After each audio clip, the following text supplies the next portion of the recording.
Creek. And I hadn't been going, I don't go very regular. I'd been about a year since I'd been there. We have a new president, and I went to a meeting Saturday. And was I impressed? Yes. First thing he did was get up and pray before we started the meeting.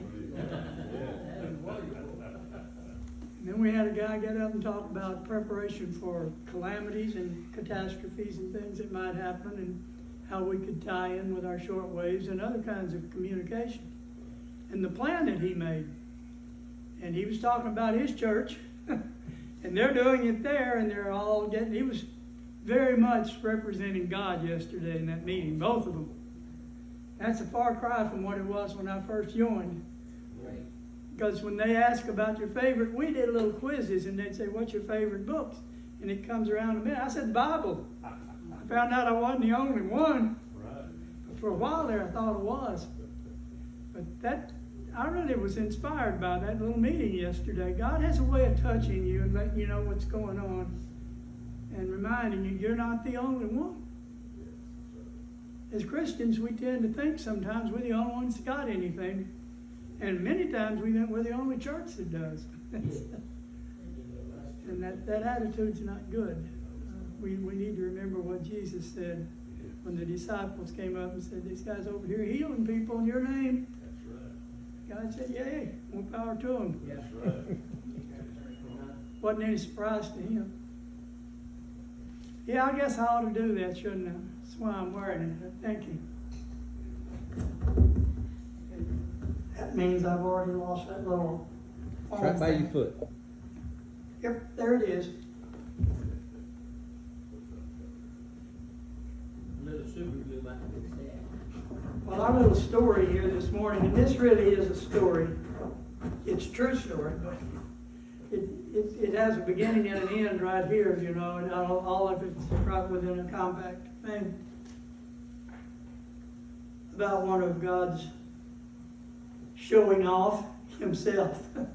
Now and then God likes to show off. He wants, if Father gets the credit, Jesus said that's what he's up for. Yes. He said, I'm here to glorify God. Yes, that's right. And if we're glorifying God when we ask for something, it's going to happen if it's for the benefit of him.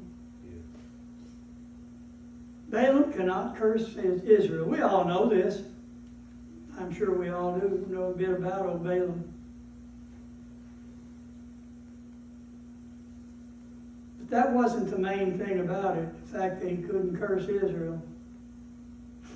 So it's one thing to defend yourself against a threat you saw coming, but how are you supposed to protect yourself when you have no idea an attack's about to happen? And that was the situation. Israel had come full circle. Then God said, okay, it's time to quit going around in circles, go on up. And they went up to the northern part of Egypt and came out right below the promised land. And they ran into Edom down there, and Edom wouldn't let them around, wouldn't let them go through. And it started going up to the northwest, and the guys up there wouldn't let them, the Ammonites wouldn't let them go through. And at this point, they were in what they call the plains of Moab. They were all camped out there. And we know, of course, what happens here.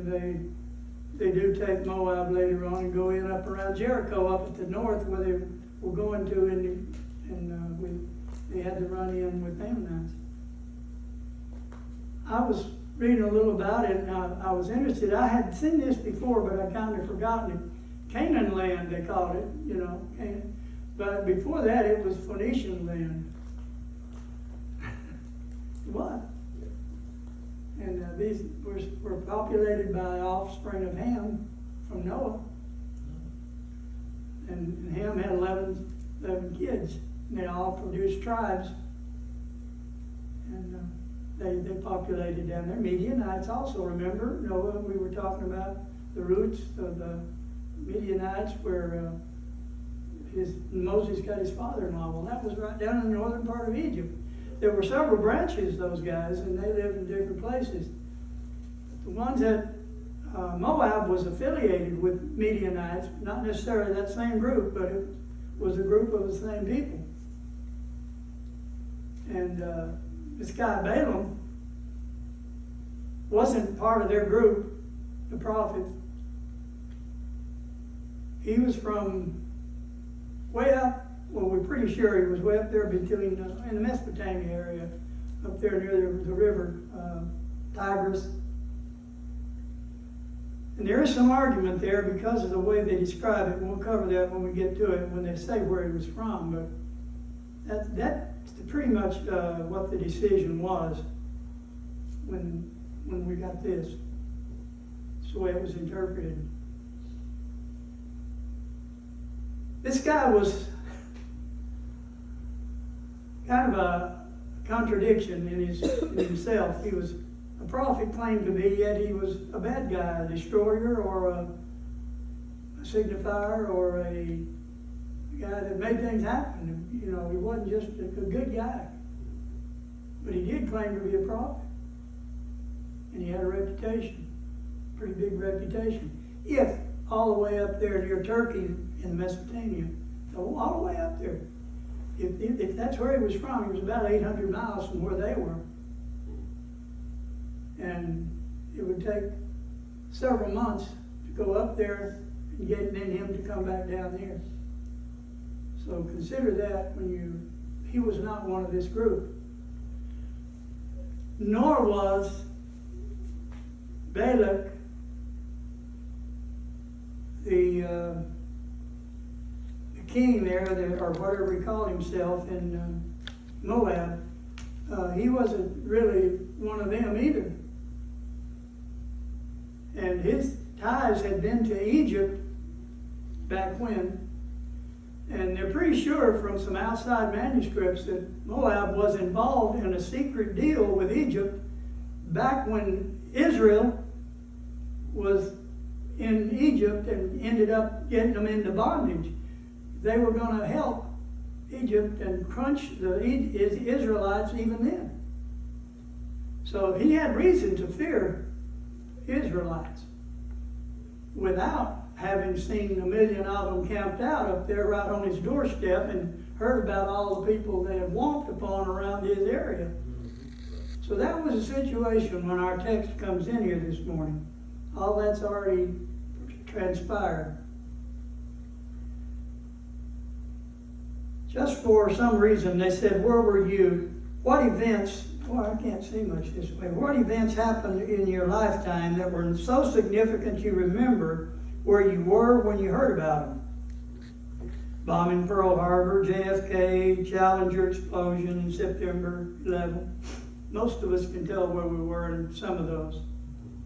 And we could talk all day about where we were and each tell our story, but they're trying to say this is one of those things.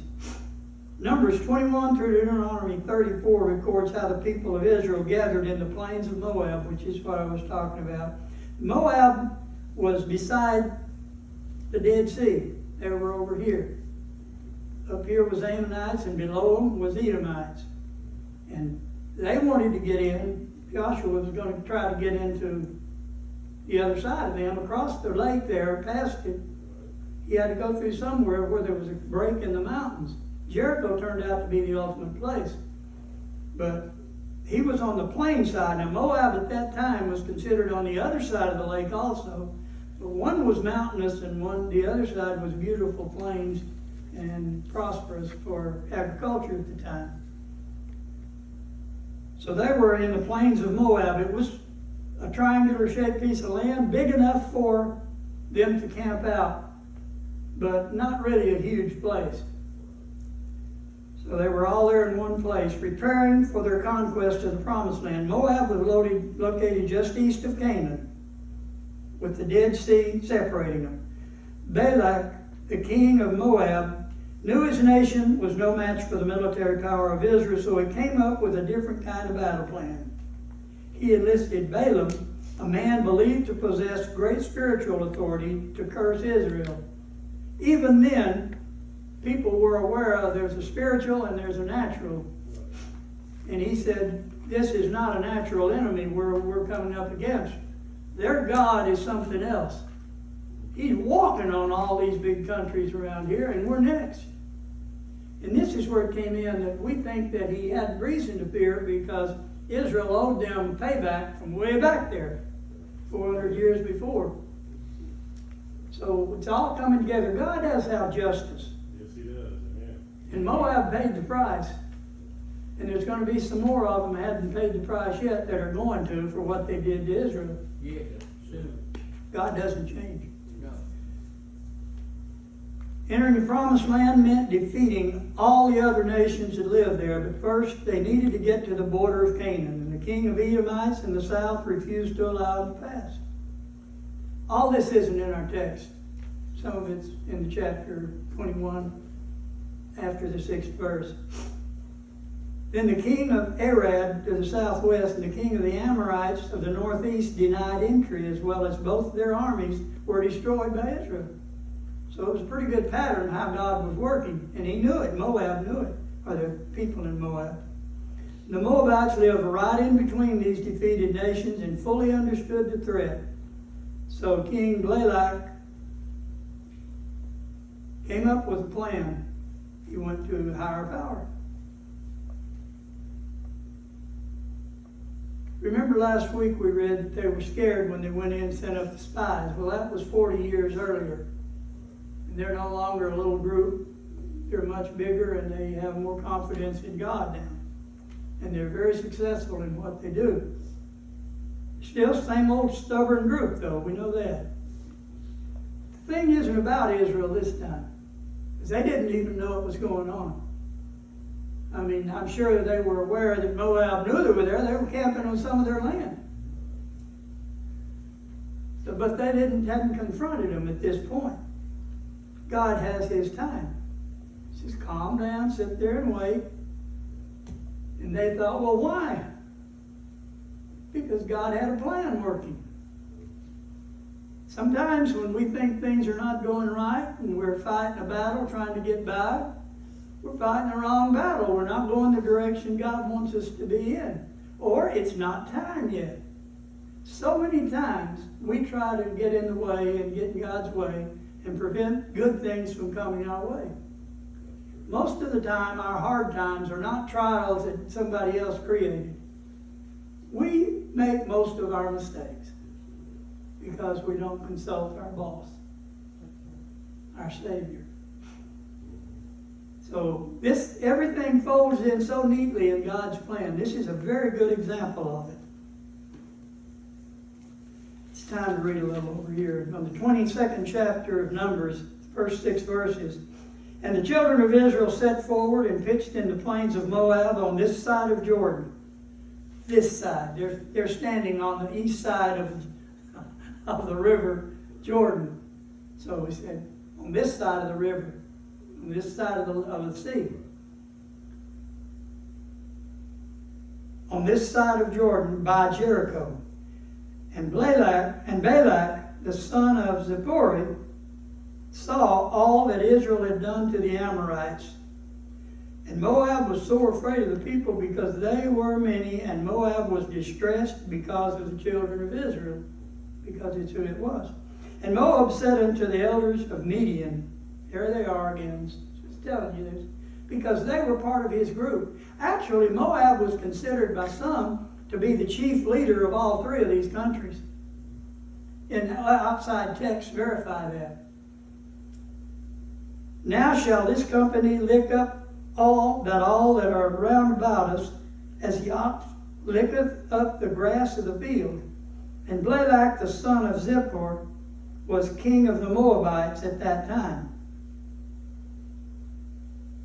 He sent messengers, therefore, unto Baalam, the son of Beor, to Pethor, which is by the river of the land of the children of his people, to call him.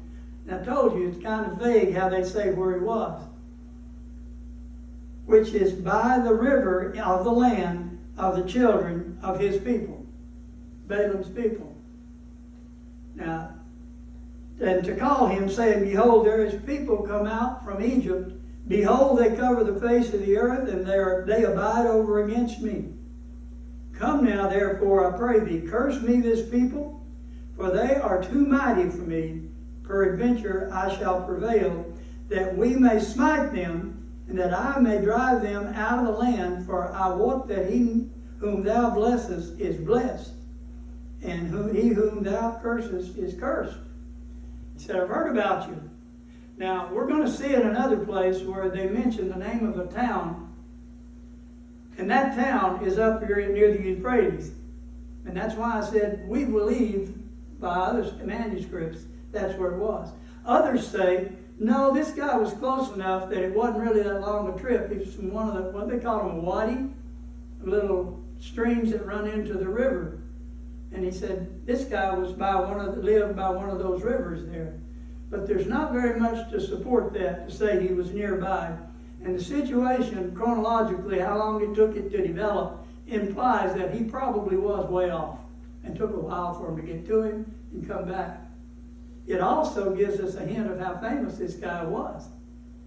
Because people know all about him 800 miles away in those times was a big deal. Yeah. My grandpa was up near Edom, where the mines were, when he was about 1900 or so, got in trouble with the law, and ran and changed his name, went down to Lindale. And no further than that. And he lived over in Mineola for years. And nobody ever crossed his path but one man that he knew who he was. And he did this for about, before I found our family roots later on after he died. He probably did this for about 50 years. And nobody ever crossed paths from anybody. And people came to Mineola shopping, and my grandpa helped build the railroad station there. Worked there every day, but never got caught or anything. Words didn't get around much. His family thought he was dead. And they got the word 3 weeks after it happened up in Sulphur Springs. The sheriff shot him. It took them 3 weeks to get the word down to where they were living. So this guy was 800 miles away. How did they hear all the way down there? He must have really had some things going for him. God does strange things. He uses people from way out in left field sometimes. And not always, is it a good guy doing God's work. He just doesn't know he is.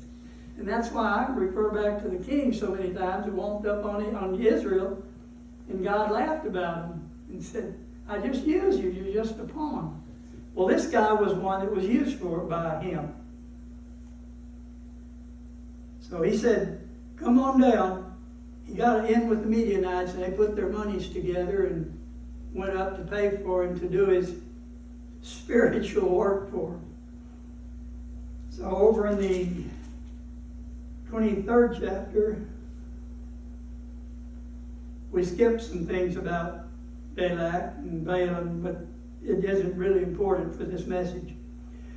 And Balaam said unto Balak, build me here 7 altars, and prepare me here 7 oxen and 7 rams. Sounds almost like a Christian thing. I mean, like a worshiper of God in the old days would have done. They had more than one altar. One of those altars was probably to the true God that people think they were because they know all the gods they were worshiping at the time. They weren't aware it was the same God. It was just this tradition. It was a form they went through. And Balak did as Balaam had spoken. And Balaam offered on every altar a bullock and a ram. And Balaam said unto Balak, stand by thy burnt offering, and I will go, peradventure the Lord will come to meet me. And whosoever he sheweth me, I will tell thee. And he went to an high place. These things are all traditional. There, in India even, they did similar things in those days. They offered up offerings, burnt offerings. They went to the high places to worship, mountains. I'm sure the Indians did. Here in the U.S. probably went to either some beautiful place or up on a mountain. But these things are they have nothing to do with getting through to God.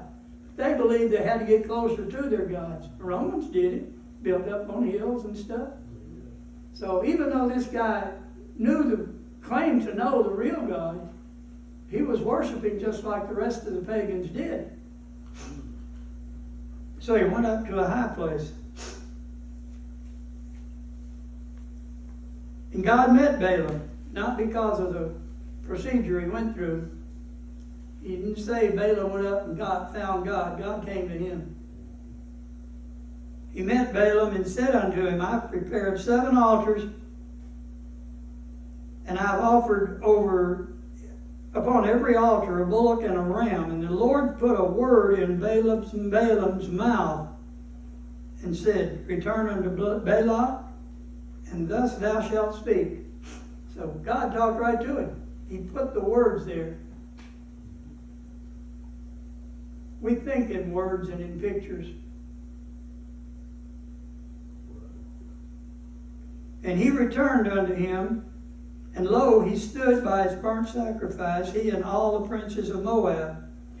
And he took up his parable and said, Balak, the king of Moab, hath brought me from Aram. That's where they would know the name of the place. There is one up there, a very similar name, but it was in another language, Chaldean, I think. But this is where they get the idea. I told you it's a little bit mixed up where we get the reasoning for where he was. From Aram, out of the mountains of the east, which was considered a Turkey northeast to it, saying, Come, curse me, Jacob, and come, defy Israel. Remember, one was before his blessing from God, and the other was the spiritual one. And I noticed here when they did this, Come, curse me, Jacob, and come, defy Israel. How shall I curse whom God hath not cursed? And how shall I defy whom the Lord hath not defied? For from the top of the rocks I see him, from the hills I behold him. Lo, the people shall dwell alone, and shall not be reckoned among the nations. Who can count the dust of Jacob and the number of the 4th part of Israel? He said, how can you even count a fourth of them? There's so many. They couldn't count to 1 trillion and 1 billion like we do. When he got up in 1 million like that, they had a problem counting it. And this was a fourth of them were probably too many to count. Let me die the death of the righteous, and let my last end be like his. He knew that those people were living the life they should, and when they died, they would have hope. Even then, to have the death and to live if he lived like them. He's gone up to the mountain, he's looking out, he said, I see them out there. And how can we curse the ones God didn't curse? I can only do what God gives me to do. That's what he had told him from the start. I can only tell you what God tells me. Who can count the dust? Let me die the death of the righteous, and let my last end be like his. Because good things happen to God's people.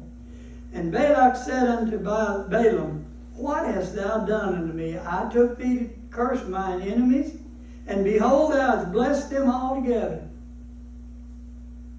And he answered and said, Speak.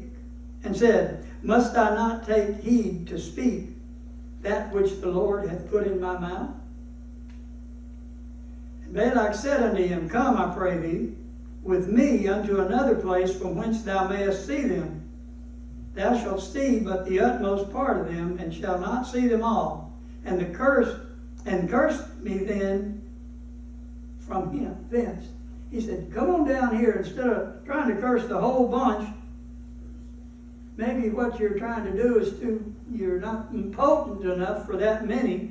Come down here where you only see the tail end of them from the side over here. And curse that little group of them. Just curse some of them. He's desperate. He knows God's with them. I give him credit for being a smart man.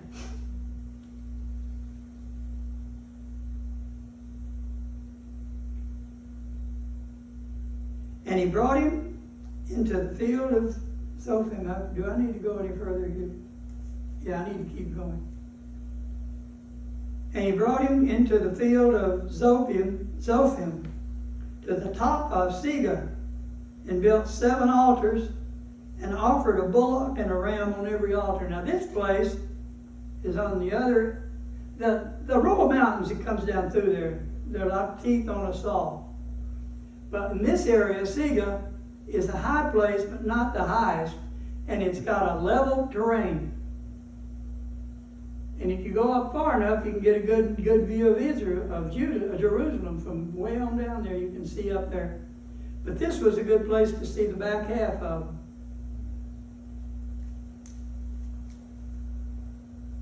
And he said, "Behold, Balak, stand here by thy burnt offering while I meet the Lord yonder."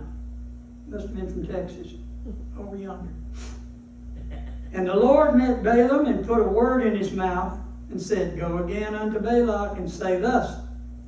And when he had come to him, behold, he stood by his burnt offering, and the princes of Moab with him. And Balak said unto him, "What hath the Lord spoken?" Don't you think it's strange? These people believe in the real God, yet they're not living for him. If they believed he was so strong, why didn't they join him? Yes. Maybe it wasn't an option.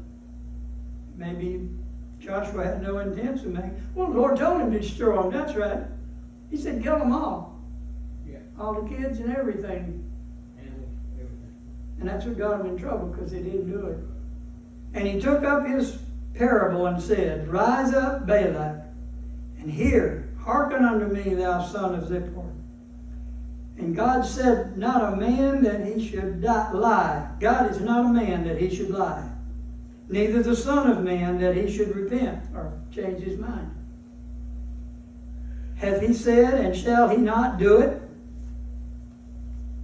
Or hath he spoken, and shall he not make it good? Behold, I have received commandment to bless, and he hath blessed, and I cannot reverse it. He hath not beheld iniquity in Jacob, neither has he seen perverseness in Israel." He said he's overlooking their faults and everything. He's still their God. He hasn't given them up. That's still true today. Jesus said, "I'll never leave you or forsake you." Yes. Amen. This is God's people he's talking about. Yes.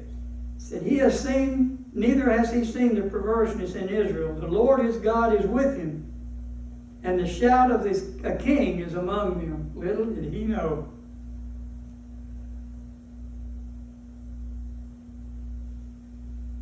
God brought them out of Egypt. He hath, as it were, the strength of a unicorn. That interpreted is not really the old one-horned horse.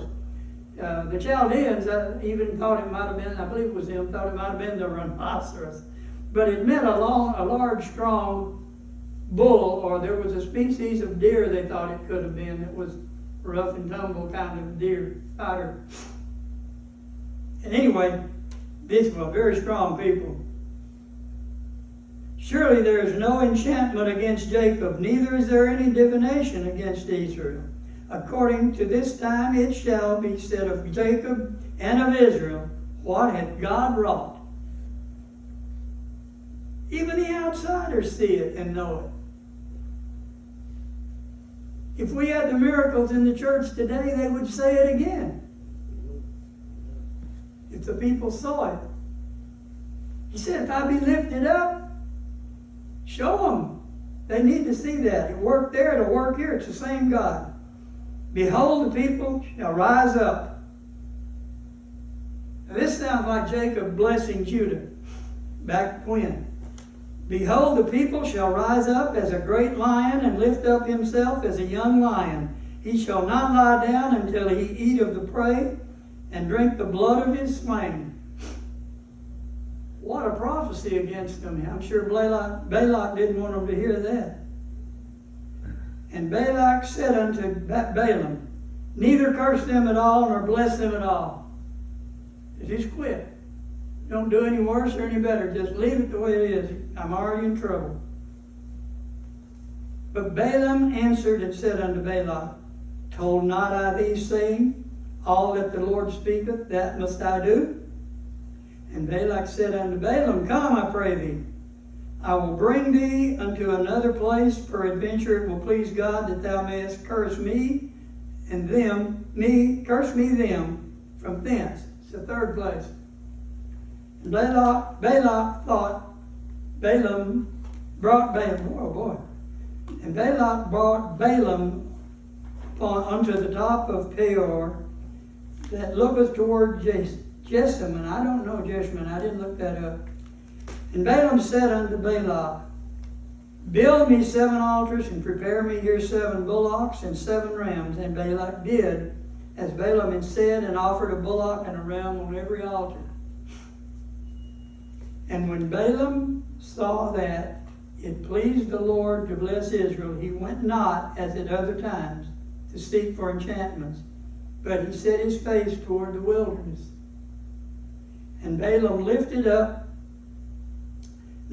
his eyes, and saw Israel abiding in his tents, according to their tribes, and the Spirit of God came upon him. Wow. And he looked out, and they were all camped. And they say that even today, the guys, the Arabs and stuff, the ones that camp out there, when you see that smooth desert and then this little formation of tents in a circle, it's impressive. But can you imagine this many million, this many people, this many tents, all lined up? And that's what he starts reporting on, what he saw. Now he says in one place that it's a prophet with his eyes open, but actually his eyes were closed, and he saw things that he couldn't see, but that he knew were there and would be there, or would happen. Balaam lifted up his eyes and saw Israel abiding in his tents according to their tribes, and the Spirit of the Lord came upon him. And he took up his parable and said, Balaam, the son of Beor, hath said, and the man whose eyes are open has said, he was spiritual, he was seeing this, and has said, which heard the words of God, which saw the vision of the Almighty falling into a trance, but having his eyes open. So you see that the way this translates is, he had his eyes closed, but he saw this in another way. He was in a trance. How goodly are thy tents, O Jacob, and thy tabernacles, O Israel. As the valleys are they spread forth, as gardens by the riverside, as trees of lime aloes, which the Lord hath planted, and as cedar trees beside the waters. He saw them as beautiful things. And as the trees, this aloe tree he's talking about is a cone-shaped tree, and it has a good smell to it. They used it for that reason. It's not quite the same as the aloe vera we have, but it comes from the same kind of name. But it's a beautiful tree, and of course we know the cedars. Yes. And he shall pour the water out of his buckets, and his seed shall be in many waters, and his king shall be higher than Agag, and his kingdom shall be exalted. Now before, we know that after this, almost every time you see water, it's the Spirit of the Lord. It's the Holy Spirit. He said that if we had him in us, that water would flow, living water would flow from our bellies. In many places, and he dipped in the water. It was the Spirit. This particular one is saying that it's his offspring.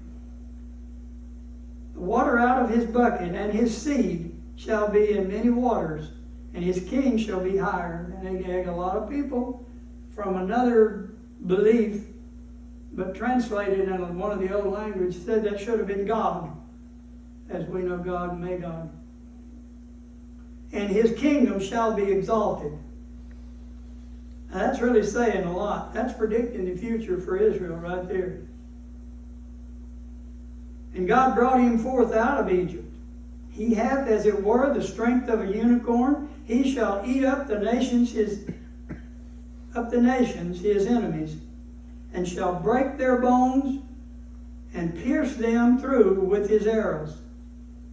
He couched, he lay down as a lion, and as a great lion. Who shall stir him up? Blessed is he that blesseth thee, and cursed is he that curseth thee. There it is. And it's always true, and it always will be true. So our nation needs to watch out what they do. Yeah, right about that. And Balak's anger was kindled against Balaam, and he smote his hands together. And Balak said unto Balaam, I called thee to curse mine enemies, and behold, thou hast altogether blessed them these 3 times. Therefore now flee thou to the place I thought to promote thee into great honor. But lo, the Lord hath kept thee back from honor. He said, I was going to give you a lot of things. I was going to praise you to all the people and tell them how great you were. But you get whatever you can from the gods you're worshiping, because I'm not going to honor you. And gesture in their time and place, and maybe still in some, means get out of here. Leave. They're angry. That's it. He slammed his hands together and said, go. He was through.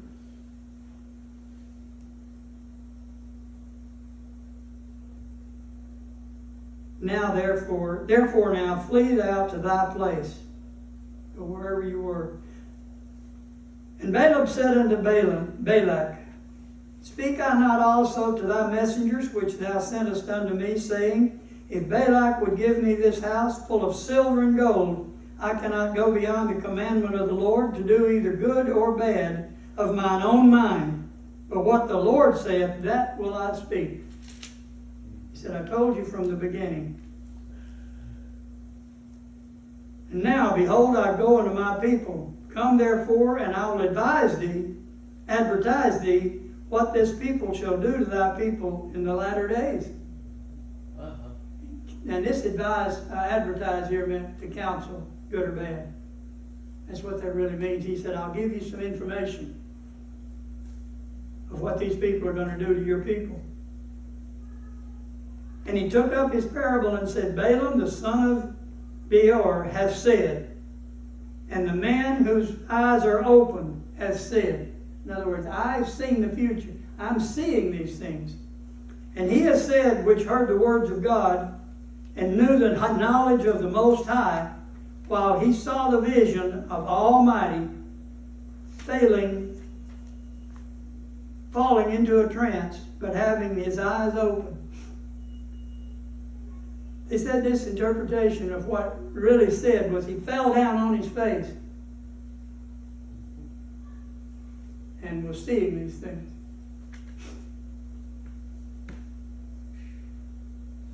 I shall see him now, but not now. I shall behold him, but not nigh. There shall come a star out of Jacob, and a scepter shall rise out of Israel, and shall smite the corners of Moab, and destroy all the children of Sheth. That's a prophecy, folks. Yes. Now, we know the star out of Jacob was not really, it could have been both, but this, and the scepter shall rise out of Israel, was prophesying that they were going to be great and that, they would be ruling. But it's the way it's worded, it can mean either Christ or the Messiah, or it could just be the kingdoms of David being powerful in the way it was. I prefer to believe that it was The latter. Yeah. Yes. and shall rise out of Israel, and shall smite the corners of Moab, and destroy all the children of Seth. Now notice this, Sheth is not the same spelling, but it probably is, according to the scholars, Seth that they're referring to, the descendant from Noah. These people that are aligned with him, that we know the Midianites were there. But there were a lot of people down there. It pays. You remember once I was teaching and I said, now I'm not going to read all these names, but look them up. When you see a reference to them, go back and look and see who they are. Well, the last two Sundays have borne this out. We need to go back to all those little details when we think of it. You see, you need the whole Bible. Yes. You need to use it all. And you see the beauty of God's planning. And when I say it's perfect, it is perfect. It's not sort of. And every little detail that you need to look up, they're there. And they all had a purpose. He didn't just throw them out there. And this happens in a couple of places. You can't read it one day and know it all. You can't do it. The mind can't grasp it. I like to look at these things and it reminds me, see there, he did it again. See there, it was there all the time. You didn't know. You ignored that when you read it. Now go back and read it again. And it'll look new. And that's exactly what we just read.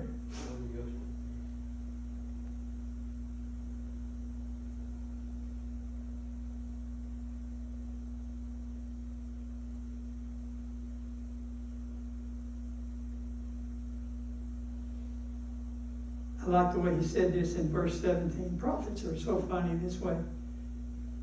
He said, he threw into a trance. I shall see him, but not now. I shall behold him, but not nigh. There shall come a star out. Look at these prophecies sometime and start comparing them. Compare some from Isaiah and some of these from old Jeremiah, Ezekiel. You begin to see things, and it's easier to understand when you get used to the way they use symbolism. And Edom shall be a possession. They're going to own it. Seir also shall be a possession for his enemies, and Israel shall do valiantly. Out of Jacob shall come he that shall have dominion, and shall destroy him that remaineth of the city. And when he looked on Amalek, he took up his parable and said, Amalek was the first of the nations, but his latter end shall be that he perish forever. And he looked on the Kenites, and took up his parable and said, Strong is thy dwelling place, and thou puttest thy nest in the rock. Nevertheless, the Kenites shall be wasted, until Asher shall carry thee away captive. And he took up his parable and said, Alas, who shall live when God doeth this? It's going to make a clean wipe of it all. And the ships shall come from the coast of Chittim, and shall afflict Asher, and shall afflict Eber, and he also shall perish forever. And Balaam rose up and went and returned to his place, and Balak also went his way. One day, try to sit down and write a lot of these prophecies down. When you read them, make notes, write them down, and put them in a row, and come back sometime and try to look them up and see what you've got.